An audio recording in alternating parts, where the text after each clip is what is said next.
aqui é a Ana e hoje a gente vai falar um pouco sobre direito e Harry Potter.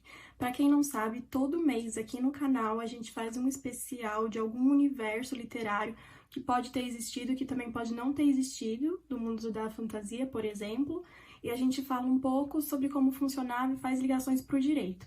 Mas por que a gente faz ligações pro direito? Porque eu acho que uma visão jurídica de um pouco do que acontece explica muito como era a cultura da época, ou o que se espera que seja a cultura no mundo da fantasia, e enriquece ainda mais a leitura e faz a gente ter também um pensamento crítico, até num universo que não existe, talvez, faz a gente questionar um pouco dos nossos gostos e ver o que faz sentido ou não com a nossa vida real. Eu acho legal fazer esse paralelo para a gente complementar um pouco a leitura e trocar umas ideias. Hoje o tom vai ser totalmente de conversa e a gente vai falar um pouco sobre a organização do Estado, que vai ser o primeiro vídeo dessa minissérie de Harry Potter. Começando a falar sobre as leis. Todas as leis do mundo de Harry Potter, elas vêm do Ministério da Magia. O Ministério da Magia, ele foi fundado no final do século XVII pela Confederação Internacional dos Bruxos. Nessa confederação, eles se juntaram e fundaram esse órgão supremo. Esse órgão supremo, ele não é um órgão internacional, ele existe em cada país. Tanto que o Harry, ele está submetido à jurisdição do Ministério da Magia da Grã-Bretanha. Outro ponto interessante é que o Ministério da Magia, ele tem o Ministro da Magia, que é um cargo eleito e sem termo de mandato. Isso é, ele não tem prazo para cumprir. Não é de 4 anos e não é de 2 anos. Ele não tem prazo. Mas, pelo que a gente pode ver em A Ordem da Fênix, ele pode ser também demitido do seu cargo. E aí entra um ponto muito interessante da questão. A diferença entre demissão e exoneração, que muita gente acaba confundindo. Eu acho que é uma oportunidade boa para a gente falar um pouco sobre isso. A demissão, ela é o afastamento de um servidor público pela administração. Já a exoneração é o afastamento de uma pessoa que ocupa um cargo de confiança pela administração pública. Então são coisas diferentes e nesse caso da Ordem da Fênix foi demissão. Não vamos mais confundir demissão e exoneração. Outro ponto super curioso sobre Harry Potter é que eles não seguem o nosso sistema de divisão de poderes, que são 3: executivo, o judiciário e o legislativo. Eles seguem só o executivo e o judiciário, sendo que o executivo é o próprio Ministério da Magia, que como que ele tem essa função de legislar? Porque o Ministério da Magia, ele tem as duas funções, do executivo e do legislativo, sendo que o judiciário a gente vai falar mais tarde. Mas ele legisla por meio da edição de regulamentos. Então, é todo um órgão executivo que faz todas as leis do mundo de Harry Potter.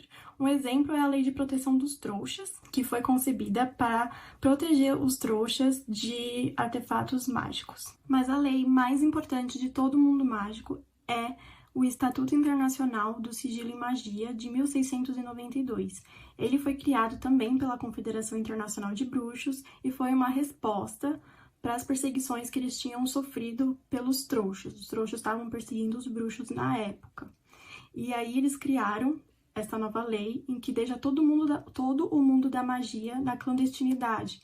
Então, aí que começa todo o sigilo, todo o cuidado que os bruxos têm para não serem vistos pelos trouxas, que a gente acompanha em toda a série, em especial com o Harry, na casa dos tios. Outra lei super importante é o Decreto de Restrição da Prática de Magia por Menores de 1875 e que é monitorado pela Seção de Controle e Uso da Magia, que tem as suas exceções para o cumprimento. Não é porque você descumpriu esse decreto que você vai para Azkaban, que também é um ponto que a gente vai falar mais para frente, mas existem algumas exceções, como autodefesa. E falando em decreto, eu acho legal a gente falar um pouco sobre hierarquia das leis. E isso agora também para o mundo real. Existe uma hierarquia entre as leis, quando elas se contradizem ou uma explica a outra. Qual é mais forte, o decreto ou a lei? A lei, ela é mais forte que o decreto. Então, se sair algum decreto que contraria a lei prevalece e o decreto tem a chance de ficar inválido e sem eficácia. Essa é um ponto bom do direito que todo mundo tem que conhecer por uma questão de cidadania e também para a gente ver um pouco do mundo de Harry Potter. Então, esse decreto ele ainda está submisso a lei de sigilo. Lembrando que outra exceção também do decreto são crianças muito pequenas que ainda não têm varinha e também não têm controle dos próprios poderes. Então, elas não podem ser penalizadas dentro desse decreto. Agora a gente vai falar do segundo poder, porque eles não têm três, do mundo, da organização do Estado, do mundo de Harry Potter, que é o poder judiciário. O órgão mais importante de todo o poder judiciário no mundo do Harry Potter é a Suprema Corte dos Bruxos. Ela é interessante que ela antecede o Ministério da Magia britânico, porque ela é de 1544. E eles são quem julgam os casos mais importantes. Então, aí que tá um ponto. Não sei se o Ministério julga os casos mais importantes, porque eu nunca vi um outro grau. Então, vamos lá, a questão do grau de jurisdição. No nosso sistema jurídico existem vários graus. Existe o juiz de primeira instância, existem os tribunais e superiores. Existe o STF, para alguns casos específicos, como afrontar a Constituição, STJ, quando afronta uma lei federal. Então, a gente tem sempre como recorrer, de alguma forma, dentro do que a lei prevê, do que é possível.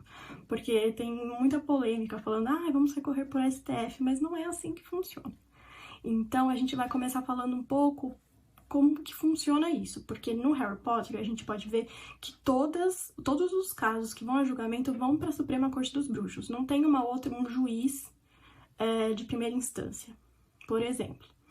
E lá também não tem uma promotoria, então não tem um Ministério Público, por assim dizer. Então, o juiz que julga, ele também é o inquisitivo, é ele quem acusa. Então, ele julga e acusa. E sorte da pessoa para se defender, que também tem um outro ponto. Não vi nenhum bruxo advogado. Não vi se existem. O que pode acontecer é você pedir para outra pessoa te representar, assim como o Harry fez com Dumbledore. Mas não existe advogados. Então é você quem se defende de alguém que vai te julgar e vai te acusar. Estranho, porque acaba um pouco com o direito de defesa, porque ele é muito pouco. Você tem direito a rolar testemunhas, assim como o próprio tribunal. Mas é ele quem acusa e quem julga. Eu ainda separei algumas curiosidades. O ministro da Magia, o subsecretário sênior do ministro e o chefe de departamento de execução da lei mágica assistem os julgamentos mais importantes, bem como um representante da juventude britânica. Só uma curiosidade que eu deixei anotado aqui nos estudos. Um outro ponto são as punições. Aí a gente vai para a parte final do vídeo. Quais são as punições? O primeiro ponto que eu acho importante para falar das punições é sobre a lei mais importante. O que acontece quando você afronta a lei mais importante, que é o Estatuto Internacional de Sigilo e Magia? O que acontece? Uma canetinha. Primeiro, quando você faz uma primeira infração, você acaba recebendo um auto de infração. Se você for reincidente, se você praticar novamente qualquer conduta que vá contra o estatuto depois que você já foi notificado de uma anterior, aí você sofre as punições. O bruxo, ele é expulso da escola de magia e ele tem a sua varinha quebrada, sendo que ele fica proibido de fazer magia. Uma punição bem severa, porque parece que é meio que a morte dele no mundo mágico. E aí fica uma questão. E essa punição eu deixei para os casos mais leves. Ela já é bem severa, mas ela ficou para os casos mais leves, porque os casos mais graves a gente sabe que é Azkaban. Azkaban é um sistema prisional do mundo mágico. É uma ilha-fortaleza, eu considerei como uma prisão de segurança máxima, que é controlada pelos Dementadores, até que eles se rebelaram pro Lorde do Mal, e aí eles não cuidaram mais de Azkaban. Ela fica localizada no Mar do Norte e, até hoje a gente sabe, ela é da jurisdição britânica. Eu não sei como fica a jurisdição dos outros países, qual tipo de sistema prisional deles, mas a britânica é Azkaban. Azkaban, ela é escondida e ilocalizável.